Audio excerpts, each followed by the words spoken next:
Hello, everyone. Coming up on the Van Maren Show, we're going to talk to the leader of the largest pro-life organization in the United States, and their organization is on track to having saved 14,500 babies. That's coming right up.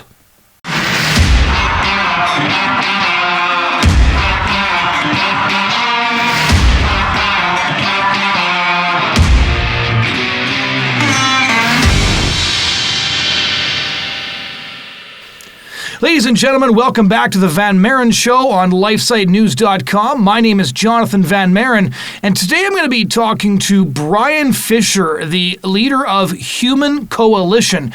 Human Coalition is a phenomenal pro-life organization that I've been following for a long time.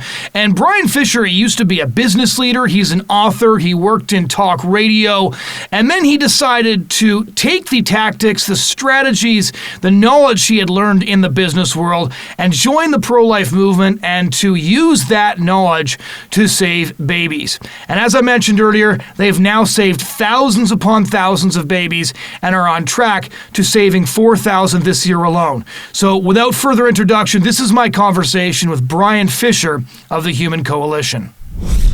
Well, just to start off, how did you first get involved in the pro-life movement? I was introduced to the pregnancy center movement back in the late 90s. I worked in Christian radio, and one day was introduced to a woman who was doing some voiceover work in the studio.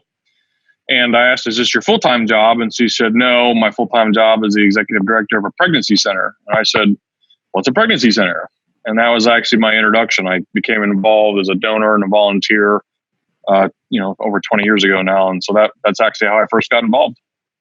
So what's really interesting about what you do now is that you basically started looking at the pro-life movement, realized there was a lot of things that they could be doing a lot better, and then put your skill set to work on how to correct that. So how did you go from being somebody who became familiar with it, was a donor, was involved, to somebody who's now running one of the most successful pro-life organizations in the United States? Well, I'm a business person, so I tend to look at organizations and movements through the lens of measurable successes. So my degree is in music, but I found myself in the financial services industry and was building divisions for a brokerage company up in Pennsylvania. And when you work in the financial services arena, everything's measured, right? Because stocks and bonds and all that stuff, you make decisions based on performance. And so I was groomed as a business person to evaluate opportunities, risks, and performance through the lens of measurables. And, the nonprofit space sometimes struggles evaluating itself through those lens of business principles. But, I think Psalm 24 says the earth is the Lord's and all it contains, the world and those who dwell in it. So we should use every tool, every means, every piece of data possible to be able to inform our work, whether we're in the for-profit world or the nonprofit world. And so when Human Coalition got started now over 10 years ago, we just said, look, if we're not going to measure it, we won't do it, because we need to be able to make the best use of every donor dollar and validate that our work is having an impact. And so, we've said no to a lot of different things that are cool projects and very interesting. But if we can't actually measure the outcome, we do pass on it.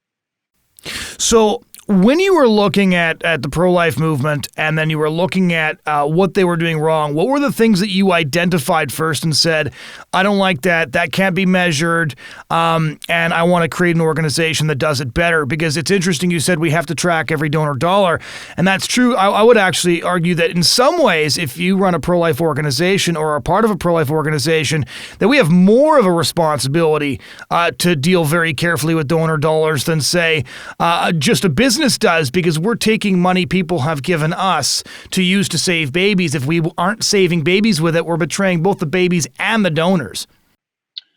Well, no question. I think the dollars that come into any nonprofit should be treated with exceptional care, because somebody is giving up of their own resources, basically because they want you to be a proxy to do the work that they can't do. And in the pro-life space, our success is typically measured through rescuing children.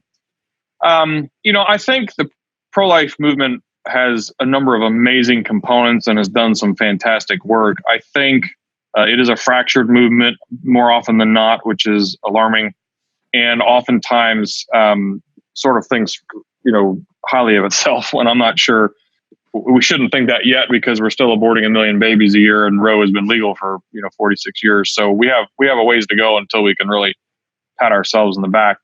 I think the primary first revelation we had back in 2012 was that the pregnancy center movement, which is a venerable movement of pro-life warriors, struggled to reach women who are at risk to abort, primarily because most of the pregnancy centers in the country, are volunteer only and have no real budgets to work with.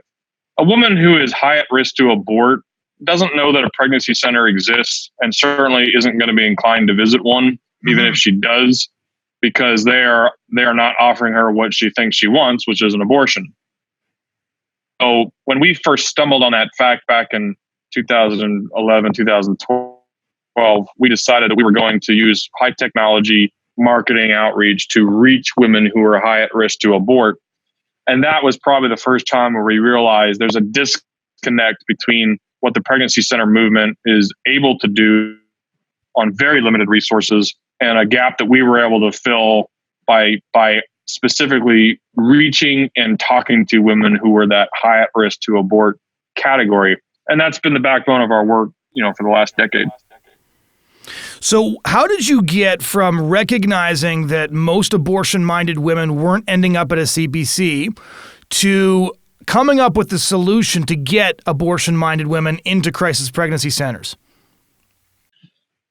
Well, it was just a matter of determining what was the most cost-effective way to reach them. There's 1.85 million internet searches a month in the U.S. for abortion procurement terms. So almost 2 million times a month, somebody goes on to Google and searches for abortion pill, RU46, abortion at home with a coat hanger, my condom broke, abortion clinic.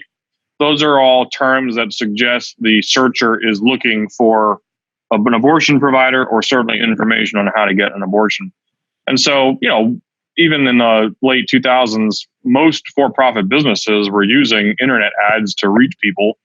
And the pro-life movement was not doing a lot of that work. And so to us, it was sort of just a logical gap. Let's go online to where our potential clients are, and let's introduce ourselves and invite them to have a conversation with us. We're going to tell them that we don't provide abortions. We're not going to provide you an abortion. But I think we should have a conversation and make sure you clearly understand options and the value of human life. And that was the gap that we looked to fill. Now, today, Human Coalition is a full service provider, and we own and operate our own clinics, and we have, a whole suite of services we didn't have back in 2009. But the idea of going a very evangelistic model and reaching women who otherwise would be unreached, for us was just a matter of technology. How do we use the most common cost-effective tools? So when did Human Coalition get started, and sort of what really made you decide to take that leap and go full-time into the pro-life movement? Because it is a leap, especially when you're coming from the business world to the nonprofit world. There are a lot of differences, and especially for somebody who was successful prior to this in business, it's quite the personal leap to take. Yes, that's a story that's hard for me to tell because it doesn't necessarily reflect well on my character, but I'm a sinner saved by grace. In 2007, we tested the idea of using internet marketing to reach women who are high at risk to abort. And I moved to Dallas in 2008. I became the COO of a marketing agency here, and I was loving it. It's a good job, great pay and fine company, doing very meaningful work. But God continued to press on me to continue this test of using technology to reaching women at risk to abort. And, frankly, I didn't want to. I'm a business guy. I like the for-profit world. I like the kind of the race that exists in the for-profit venue, and really enjoyed the work I was doing. And I knew at that point there were some 4,000 groups, and I figured certainly somebody should be doing this that already has an organization. But God just made me very uncomfortable. And so in late 2009, I opened up Human Coalition. And on June 22nd, 2010, through the work that we were doing with a pregnancy center in Pittsburgh, the very first baby was rescued from abortion. And I got a call at about 5:30 that night from the director, and she said, "We just want you to know we rescued the very first Human Coalition baby." And I'm not an emotional guy. I'm a sort of a German pragmatist, but I broke down and I cried because, not only had God condescended to save me when I was 6 years old, but here he had used a very grumpy, somewhat recalcitrant person to rescue a human being from death. And all I had really done was complain. And in that moment, it really was an instant. I went from very sour pro-life to a very passionate, dedicated pro-life person, because I thought, my gosh, if we just help to rescue one child, maybe we can rescue 2, maybe we can rescue 10, maybe we can rescue 20. And, by God's grace, we're approaching 14,500. So, I wish I could say like I was always passionately pro-life and this was a calling of mine since I was a kid. It wasn't. God had to basically drag me into it. And I really didn't develop the passion for it. My staff would probably say obsession, until after that first baby was rescued in 2010. So what were the practical steps you took to get going? When you set up Human Coalition, how did you take the research and turn it into a reality that's now saved almost 14,500 babies? Well, the good news is there was a lot of blueprints already laid. I mean, the for-profit world has been using internet marketing for years, and I already had a background in data management and data analytics. So it was a process of just applying advertising and marketing techniques, which were already in place. The funding was challenging. We self-funded for a while, and I had some family and friends that put in some money. But by God's grace, in 2011, a Texas family who was looking for a small technology-based pro-life group to sort of incubate got word of us, and they donated several $1 million for us to fund the first couple of years, and that's how we got kickstarted. Once we were operational, the data then drove our decisions. We started a contact center because the data suggested we should. We began to bring in our own clinics, our own women's clinics, because the data suggested that we should. We started a social work program because the data said we should. We started a political effort because the data was irrefutable.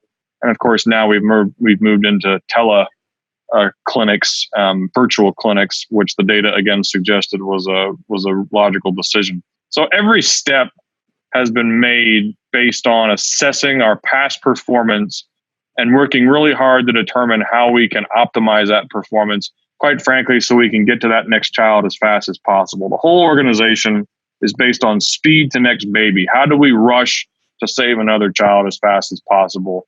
And the data is our guide on how to do that. So how do you make the decision about which projects to test run to begin with? Well, we have a lot of, they always say hire people smarter than you. And in my case, it's not all that difficult. So we've brought on some really fantastic brains who are, spend a lot of time ideating. So they look at past data and they say, this test worked, this test didn't. Let's try this. Let's try that. Let's try this script in the call center. Let's try this counseling approach in one of our clinics. Let's try this marketing venue or this marketing ad.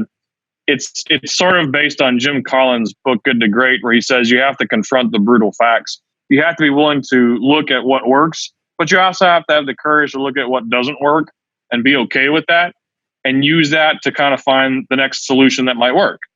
And so it's just this constant process of evaluating what's going well and what isn't, and being as an organization willing to say, this isn't working. We need to stop it. We need to move into a new area. And so, we rescued 15 babies in 2010. We rescued 3,217 babies last year. We'll reach over 4,000 this year, and we have some big plans for next year. That growth is really based on, God's providence, obviously, but just this relentless commitment to looking at what's not working and trying something new. So give us a list. What does Human Coalition specifically do now? You mentioned a bunch of things. What is on your roster of activities?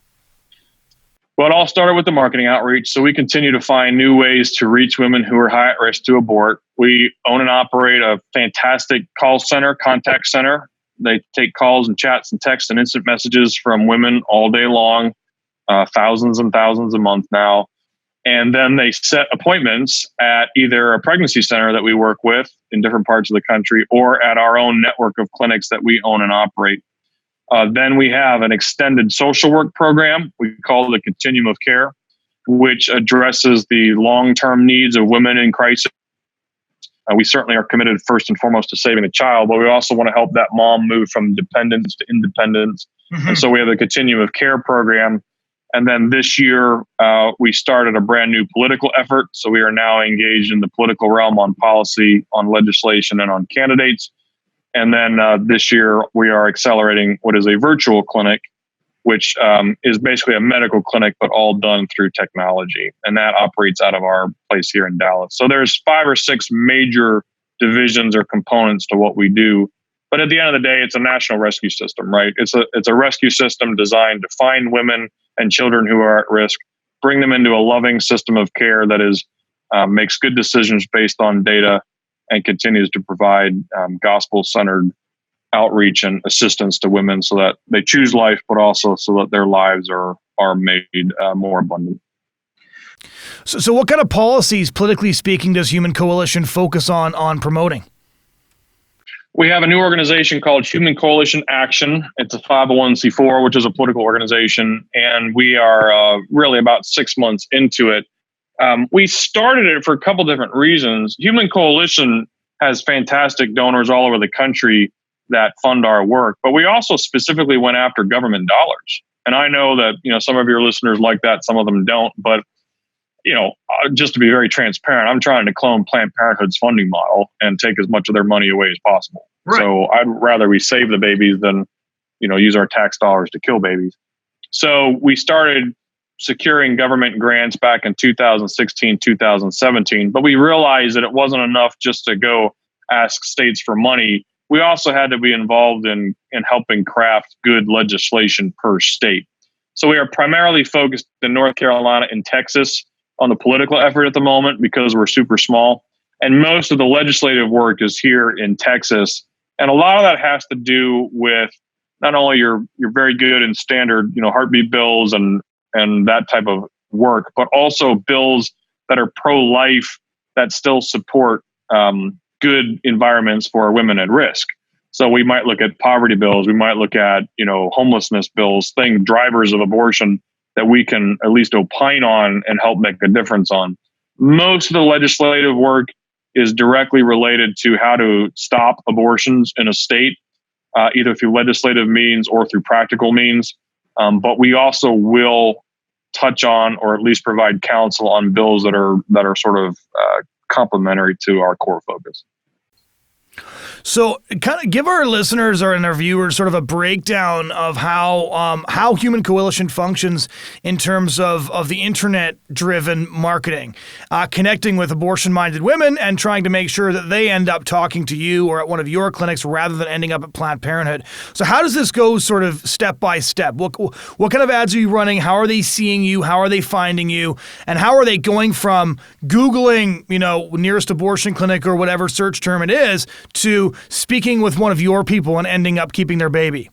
Yeah, it's super simple, only because you and I and your audience, we do this all day long. If we want a product or service, we go to Google. If I want a bicycle, I'm going to go to Google and I'm going to type in to the search engine, bicycle or 10-speed. It's going to give me a whole list of ads and a whole list of links that have to do with bicycle providers. So I'll probably get on an ad for Walmart or Target, to buy a bike. And then I'm going to click on that ad, or I'm just going to call the phone number in the ad because I want more information on the bike. It works the exact same way. By the way, this is how the abortion industry markets.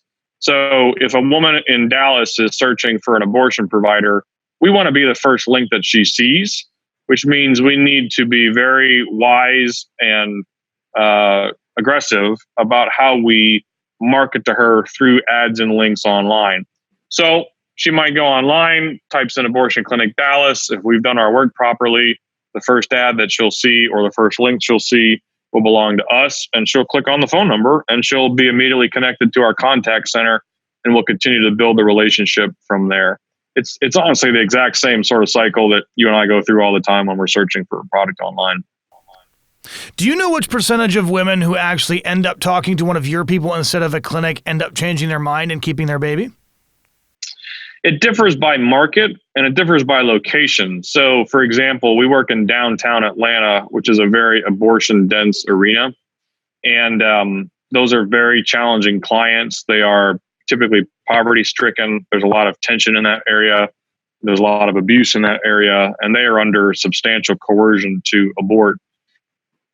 Our results will be great, but lower than what they might be in, Pittsburgh, which is a more upper crust clientele, where a woman is not necessarily facing the economic pressures that she is in Atlanta. So it just depends on the market. The good news is that if you were to look at our charts and graphs by market, each and every year we're getting better and better at saving those babies. Right. And it just depends on, again, how effective we are at testing and optimizing those numbers. So when you take a look at what you've developed, and like 14,500 babies in just a few years is a pretty incredible number. When you look at that, what are some things that the abortion industry that Google could do to strike back? So there's a lot of talk about how Google is really optimizing abortion-minded sites. I actually tested this when the news first broke, that especially they were trying to reduce the amount of pro-life information people were getting and upping the amount of pro-abortion information they were getting. Here in Canada, abortion is legal till birth, so I would do things like Google that. And instead of getting pro-life articles that, 3 weeks ago you might have gotten, I was instead getting articles from pro-abortion sites, Planned Parenthood fact sheets, even like CNN analysis of where pro-lifers were lying. Has this affected you guys at all? No question. Big tech has been after us for 4 or 5 years. My account, I can't advertise on Twitter, so several of our accounts have been censored on Twitter. We had a fantastic prayer app that we used across the country that Apple took down, and we haven't been able to get it back up again. We've had on and off issues with Facebook. Google, there's no question Google is under some pressure to snuff out conservative or pro-life groups, and that they at times will exercise their power in response to that pressure. And we have seen an increase in issues on Google over the past 12 or 18 months. We are opting to not only continue to work with them and to encourage them to exercise the right of free speech, and to have productive discussions with them about how we can all play in the same sandbox, and do so on even ground. At the same time, continue to be aggressive about investigating lots of other ways that we can reach folks that are potentially at risk. And so that has been a fantastic exercise for our marketing team. We have an unbelievable marketing team here. And so I'm quite confident that if Google continues to put pressure on us, we will continue to find creative ways to find women who need our services. Right. So when you look at the pro-life movement as a whole, and one of the reasons I want to ask this question is because one of the things we've been trying to do on this podcast is to take a look at the pro-life movement as insiders and outsiders, to critique the movement, to look at how we can be better, because we are a big movement. You're correct. We're also a fractured movement, as you mentioned earlier. And because we have a responsibility to the babies that we work to save, as well as to the people who might not be out on the front lines or working full-time like myself or yourself, at the same time, they expect us to use that money to save babies. So besides the very simple point, which at the organization I work for, the Canadian Centre for Bioethical Reform, we really follow as well, which is don't do anything that you can't calculate the results from, and always be improving your projects. Never do something one year just because you did it last year, and always make sure your projects are improving, because almost all of them can improve. When you look at the pro-life movement as a whole, what are some basic critiques and constructive criticisms that you would give? How can we, as a movement in the different wings of the movement, be better than we are because of the responsibility that we have to be better? I think the movement has had tremendous success primarily in the political realm, and that's specific to the states, right? We've had no success to speak of at the federal level over the last 46 years, but at the state level, quite a bit of progress has been made from a legislative standpoint. So we need to celebrate that. The movement struggles to get funded. Here in the States, it's maybe a $700 million a year movement, which sounds like a lot, but it's scattered to 4,000 groups with an average budget of $175,000 a year. Right. So that's a massive issue. The primary miss of the pro-life movement has been its lack of success at actually educating and mobilizing the Christian church. Okay. The pro-life ethic is founded and grounded in Christianity. You can be pro-life and not be a Christian. I totally understand that, and we welcome working with those folks. However, the pro-life ethic is a Christian ethic. And so Christians are the only people group on the planet with the real motivation to end abortion. And yet 0.17% of American giving goes to ending the leading cause of death in America. Now think about that. 17 cents for every $100 that's donated in America goes to ending the leading cause of death in America, which means that it's a non-starter, right? It means that America really doesn't care about ending abortion. Well, that's an issue primarily of the life movement not being able to winsomely, aggressively, candidly educate Christians on why it's the greatest genocide in American history and why it's the greatest moral priority of our generation. Most Christians in America don't understand that. They don't get it. They think it's political. They think it's a football to be thrown between, congressional offices, and they're not poised to actually do anything meaningful because they've never been taught. Right. So that is a big challenge for the life movement, because if we had been more successful at that, the life movement in America would be a $4, $5, $6 billion effort, and frankly, we would have made more progress towards ending abortion.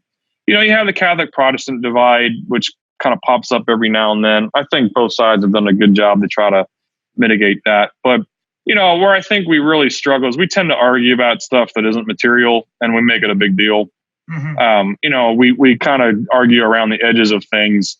You have incrementalism versus personhood. You have some of these, issues, which I know they're important and I know people get riled up about, but at the end of the day, let's work together and get to the goal. I know we can argue all day about process and philosophy and theology, but that wastes a ton of time and doesn't save babies. So we really need to be strategic to find those areas where we have commonality. We all want to end abortion. So let's start there. John Maxwell's 1% rule, find the 1% we agree on and start with that. The life movement tends to argue about the other 99%, and we would do well to unify around a common message. So to pull on that thread just a little bit more, I was wondering what you thought about this.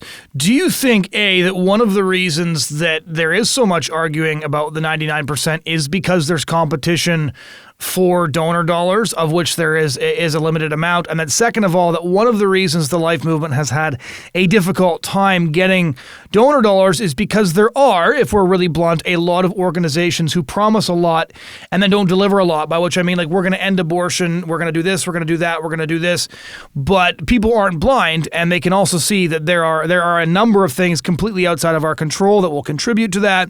I find that a lot of donors get cynical when the thing that they're promised is going to happen doesn't happen. I'm sure there's some of that. We have fantastic donors at Human Coalition. I don't personally sense that a whole lot, the cynicism. I think, again, primarily it's a lack of education. Even the modern American Christian donor doesn't understand the moral priority of abortion, and that's something that we educate on all the time. No, I don't think there's perceived competition for donor dollars. I don't think that's real. I think donors love to give and they're generous and they want to give to things that work and they're going to move the needle, and donors give. Donors won't give to things they don't know about or that they don't understand. And so again, it gets back to that issue of donor education. So I would argue that there really is no competition really. The competition is really against the abortion industry, who controls the media and government and the messaging. So it's not you and I, it's not other like-minded organizations. We need to do a better job of tearing down the lies and the arguments of the pro-abortion movement, because that, frankly, that's who's getting all the money. Mm-hmm. So if we were to focus our energies there, I think we'd have a much better success rate than just, arguing with each other over issues that aren't material. So when you look at say, the next 5 to 10 years, what do you see posing the greatest challenge to the pro-life movement, aside from donor dollars?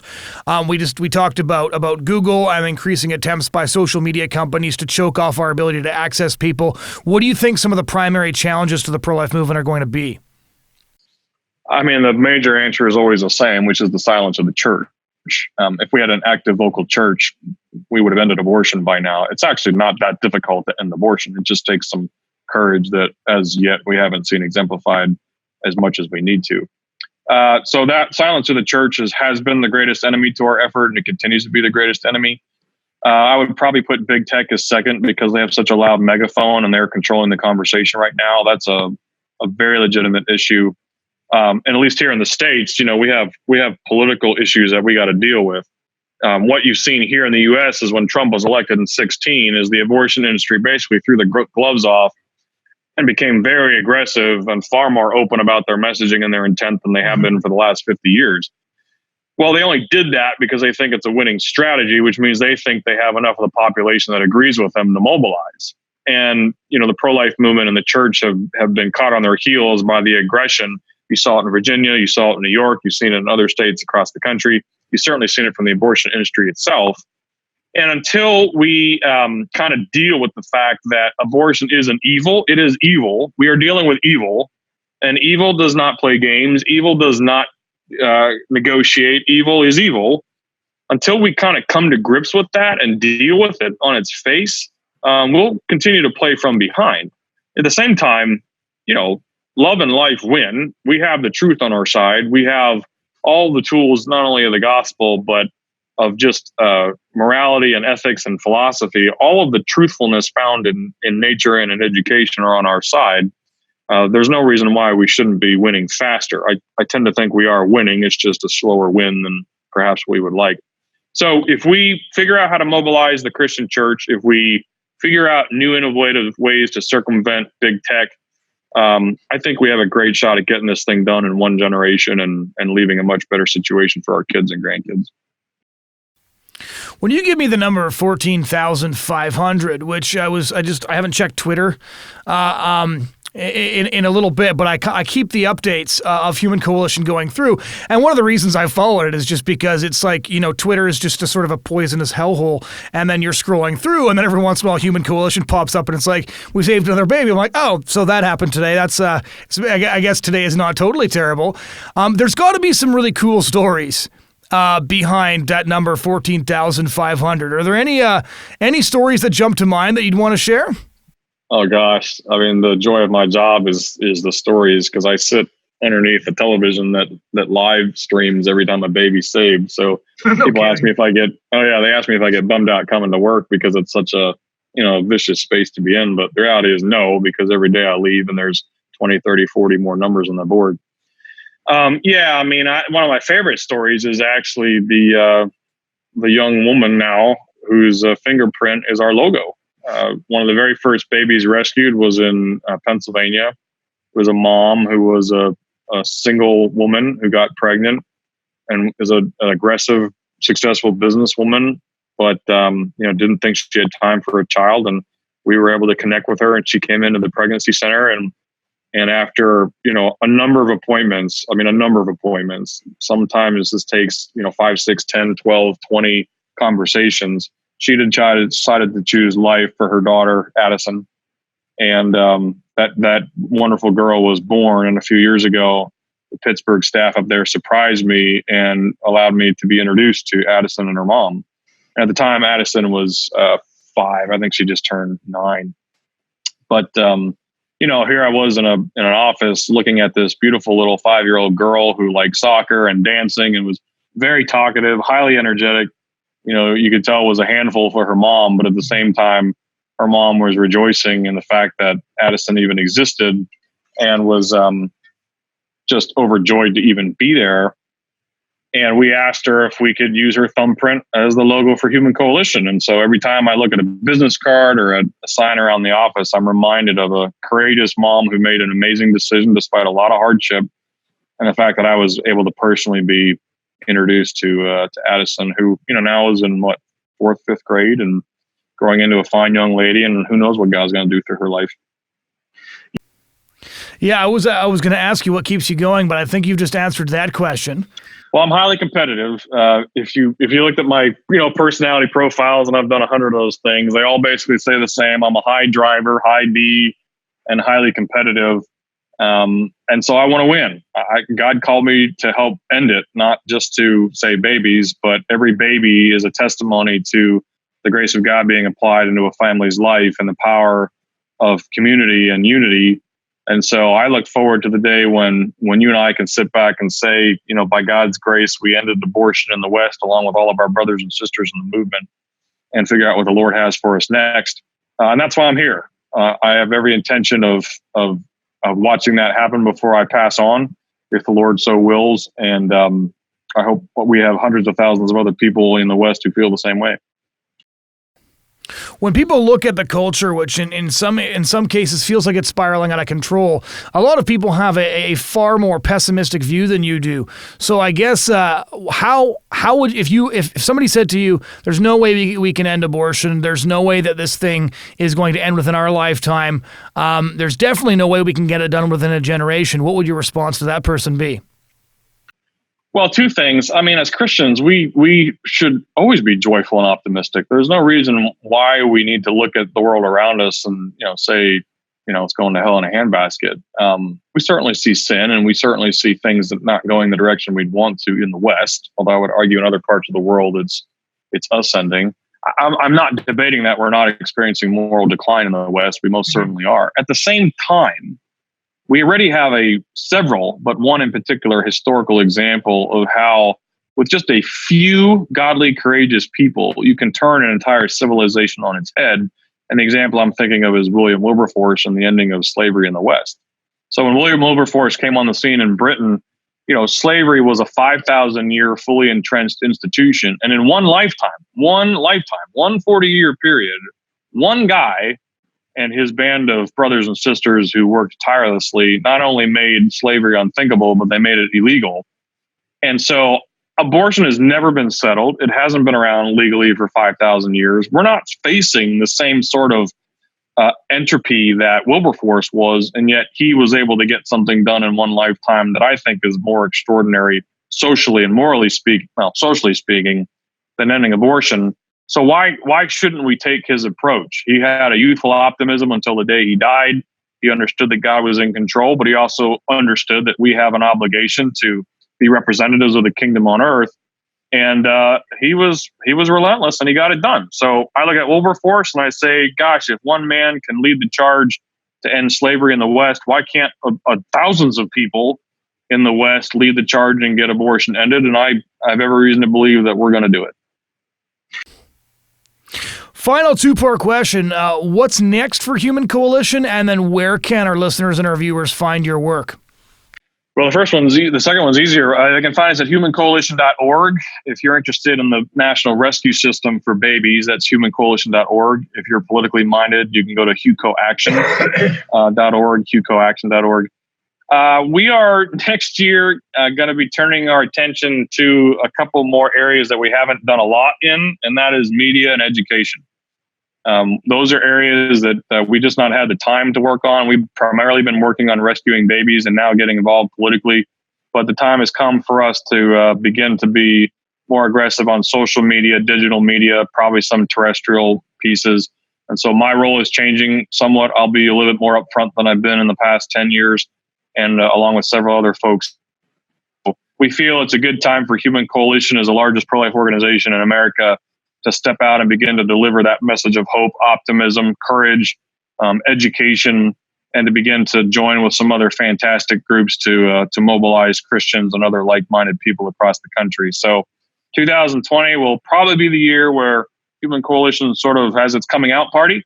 Okay. And I'm looking forward to that happening. Well, Brian, thank you so much for taking the time to talk about this with us. Hey, thanks, Jonathan. It's great to be with you again. Ladies and gentlemen, that was my conversation with Brian Fischer of the Human Coalition. Thanks so much for joining us this week. If you want to check out past episodes, head over to lifesitenews.com. We're on YouTube where you can subscribe. We're on iTunes. We're on SoundCloud. Anywhere you get your podcasts, you can find us. Thanks so much again for tuning in this week, and we hope you'll join us again next week.